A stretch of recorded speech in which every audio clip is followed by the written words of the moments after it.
Welcome to the Accountancy Learning AAT sample paper walkthroughs. In this video I'll take you through the Introduction to Bookkeeping Sample Paper 2 Task 5. So this task is all about processing supplier invoices or credit notes and entering them into daybooks. The supplier invoice below has been received, and here you can see the invoice that we've got from Eddie's Services. Part A asks us to identify the daybook in which the invoice will be entered. So this is a supplier invoice. So this is for our purchases. So it's going to go into our purchases daybook.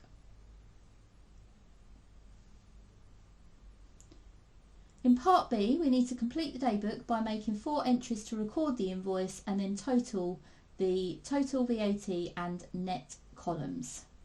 So we need our invoice number, we need a total amount, a VAT amount and a net amount. So let's have a look at the invoice once again.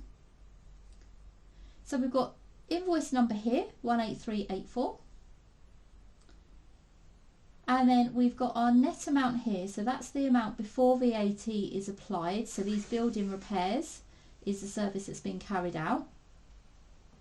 We've got our VAT amount 390.47, and then our total, our gross amount £2,342.82. So that's the information that we'll need to put into the table. So here we go then. So invoice number 18384. Our total was £2,342.82. The VAT was £390.47, and our net amount was £1,952.35. And now each one of these then needs to be totaled. So just add them all up.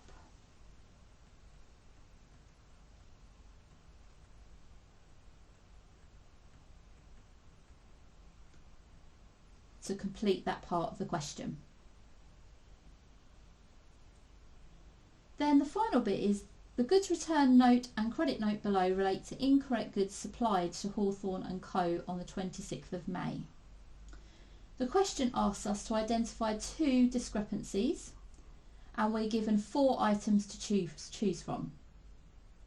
So quantity of items, let's have a look. So on the goods return note we've got 9 boxes of 8 items, which is 72. But on the credit note we've got 90 items, so that is one of our discrepancies. The product type, we've got C4736 and C4736, so that's correct. The date of the credit note, so the goods return note was the 26th of May, but the credit note is the 16th of May, which is before that goods return. So that's going to be our second discrepancy.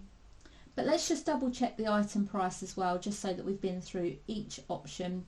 We've got £3.10 per unit here on the credit note, and we've got £24.80 for a box of 8. So let's check what that unit price is. £24.80 divided by 8 equals £3.10 per unit. So the price per unit is right.